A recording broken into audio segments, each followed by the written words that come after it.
चुनौती से कहता हूं, एक केस बताइए जो सरकार ने खुद किया, सब कोर्ट के आदेश पर हुए, और इसलिए जो आज आप आके कहने की कोशिश। और दूसरी बात, इलेक्टोरल बॉन्ड आप बहुत करें, आपने कितना लिया था इलेक्टोरल बॉन्ड, बताइए देश को। बताता हूं, इलेक्टोरल बॉन्ड अगर भ्रष्टाचार था, 1633 करोड़ रुपए कांग्रेस ने किस बात के लिए भाई? ईडी सीबीआई के नोटिस हमने वापस लिए क्या? सीबीआई के नोटिस पे ईडी सीबीआई के नोटिस उन कंपनियों के खिलाफ किसने वापस लिए? क्या ईडी सीबीआई हमारे इशारे पर काम कर रही थी? बताइए ना आप जरा, जिन कंपनियों को ठेके दिए वो हमने दिए क्या? कर्नाटक में तो आप ही के सभासद थे जिनकी बेटी की खुलेआम चाकू मार के हत्या कर दी गई थी। अरे आपकी पार्टी के कांग्रेस के सभासद, और वो सीधे कह रहे हैं कि फला फला ने इसकी हत्या की है। और उसके बाद गृह मंत्री क्या कह रहा है कर्नाटक का? अपनी पार्टी के नेता के लिए कह रहा है कि नहीं नहीं, ये तो भ्रम फैलाया जा रहा है, ऐसा कुछ नहीं, उनमें आपस में अफेयर था। जनाब, इससे ज्यादा दुखद नहीं होता, क्योंकि आपने तौला वोट के तराजू पे तो अपना नेता और उसकी बेटी की हत्या को भी किनारे डाल दिया। प्रज्वल रवन्ना वाली केस की बात कर रहे हैं? नहीं नहीं, मैं उसी स्टेट की बात कर रहे हैं। बात कर रहा हूं जिसकी बेटी को देश के प्रधानमंत्री, आपके गृह मंत्री ने कहा कि नहीं नहीं, 3,000 रेप करने वाले, में आके उसने ऐसा 3,000 रेप करने वाले व्यक्ति के लिए देश के प्रधानमंत्री वोट मांग रहे थे, और वो सारे रेप और सारे अत्याचार कांग्रेस का सभासद जिस समय पर बीजेपी की सरकार थी वहां पर प्रज्वल रेवन्ना ने जो कांड किए वो बीजेपी की सरकार के रहते हुए किए। एक नोटिस दिखाइए जो इन्होंने नोटिस नहीं आया तो इसका मतलब मोदी भाई रेपिस्ट अगर घटना हुई, लॉ एंड ऑर्डर किसके हाथ में है? फिर कहूंगा लॉ एंड ऑर्डर किसके हाथ में, वो नोटिस देगा। अगर नोटिस दिया और तुरंत हमारे हाथ में जैसे केस आया वो वापस आके गिरफ्तार हुए। फिर कहूंगा कि देश कर्नाटक सरकार का दिखाओ ना कि एक सीरियल रेपिस्ट के लिए वोट मांगते हुए कर्नाटक में पकड़े गए थे। कुल मिला के कर्नाटक को उसका जवाब दीजिए, हम छोड़ेंगे नहीं। भंडारी को न्याय कांग्रेस के सभासद की डबल बेटी को इंजन की चाकू मारकर हत्या की गई। अरे भाई, और अगर वहां कांग्रेस पर की सरकार, कांग्रेस का गृह मंत्री कहता है कि उनमें आपस में अफेयर था। पहली बात उसे पता कैसे था? क्योंकि चाकू मारने वाला मजबूत मजहब वाला था, वो मजबूत वोट बैंक वाला था। आप हमेशा इसलिए वहां पर घटना को, अपने नेता की बेटी की घटना को आप भी सियासत के तराजू पे हल्की यही है। देश के प्रधानमंत्री भी दंगाइयों को कपड़े से पहचानते हैं, और यहाँ पर सुधांशु भाई भी रेपिस्ट को धर्म और जाति के चश्मे में देख रहे हैं। आपने देखा, इसीलिए न्याय नहीं मिल रहा। आपने देखा, इसलिए कार्रवाई नहीं की। आपने जितने एग्जाम्पल दिए उसमें हिंदू मुस्लिम एंगल था। नहीं, मैंने तो कुछ नहीं बोला। अंकिता भंडारी का नाम लेने की आपकी हिम्मत नहीं है। आपने कबूल कर लिया। इसे कहते हैं चोर की दाढ़ी में तिनका, इसे कहते हैं उड़ता तीर पकड़ लेना। जैसे राहुल गांधी से जात के सवाल का नाम नहीं दिया गया, उन्होंने खुद पकड़ लिया। मैंने तो कहा मजबूत वोट बैंक था। एक साल में मैंने एक बार मुस्लिम वोट बोला हो तो बोलिए, मैंने नहीं बोला ना मुस्लिम वोट। आप सांसद हैं, डबल इंजन की सरकार है, आप यहाँ पर आज तक तो आपकी सरकार, अरे सुनिए ना, आप सुनना नहीं चाहते, दिक्कत ये, आप एक कमिटमेंट करके जाइए कि अंकिता भंडारी के केस को 1 साल से ज्यादा हो गया, अगले 1 साल में उस दरिंदे को फांसी पर पहुंचा देंगे, आप कमिट करके जाइए। मैंने तो आपकी अपनी सरकार का पूछा, अरे आप मेरे ऊपर आरोप लगा रहे हैं। अरे भाई, आपके नेता और आपकी सरकार में आपकी बेटी, आप क्योंकि वहां पर हिंदू मुस्लिम एंगल हम तो कह रहे हैं उसमें आपको हिंदू मुस्लिम एंगल दिख रहा है, इसलिए हिंदू मुस्लिम बोला ही नहीं। हाथरस तो प्रियंका जी भी जा रही थी, आप लोग भी जा रहे थे, ममता जी भी डेलीगेशन भेज रही थी। ऐसा ही एक डेलीगेशन क्या समाजवादी पार्टी और कांग्रेस पार्टी को कोलकाता नहीं भेजना चाहिए? आपने तो परिवार वालों की बात सुनी ना। देखिए, हमारे देश में प्रति वर्ष एनसीआर भी कहता है 4.5 लाख महिलाओं के खिलाफ अपराध होते हैं। 4.5 लाख एक तरह की एक बीमारी है जो राष्ट्रीय स्तर पर दिखाई दे रही है।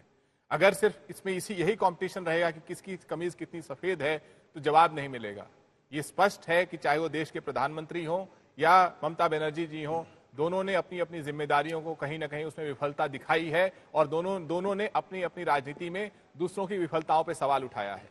लेकिन आज जब देश के प्रधानमंत्री स्वतंत्रता दिवस के दिन कहते हैं कि महिलाओं की सुरक्षा देश के आत्मविश्वास के लिए, देश के विकास के लिए एक बहुत महत्वपूर्ण मुद्दा है, तो सवाल सरकार से पूछा जाएगा, और आप विपक्षी दलों से पूछ सकते हैं कि वो कौन से ऐसे प्रयास हैं, वो कौन से ऐसे संकल्प हैं जो ये सुनिश्चित करेंगे कि आने वाले किसी साल में इस तरह के 4.5 लाख मामले नहीं होंगे, जिस तरह की निर्मम हत्या बंगाल में हुई है वो नहीं होगी।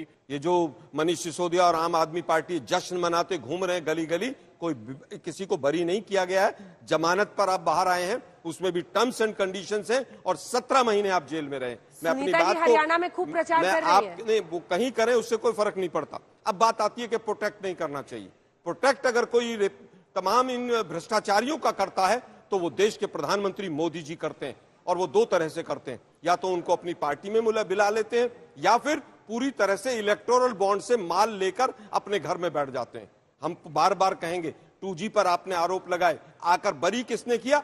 सबके सब आरोपियों को मोदी सरकार ने। 71,000 करोड़ का एनसीपी नेचुरली करप्ट पार्टी थी और उसके बाद महाराष्ट्र की कुंजी थमा दी उनको। आज तक इतना भ्रष्टाचार थाने, तहसील और कचहरी में मैंने नहीं देखा जितना यहां पर आज हो गया। ठीक है, भ्रष्टाचार के मुद्दे पर कब तक घेरेंगे? पिछली बार मतलब जब ये लोग एक साथ हुए, आपने दीवार तक इनको ले जाकर पहुंचा दिया ना, तभी तो एकजुट हुए, क्योंकि इनके अस्तित्व की लड़ाई थी। बारी बारी से आप सबको जेल दे रहे थे, इसीलिए सबको लगा कि एकजुट नहीं हुए तो फिर हम सब जेल जाएंगे। अब ये हालत है कि आप अपनी स्पष्ट जनादेश की सरकार भी नहीं बना पाए हैं, 240 पर अटक गए।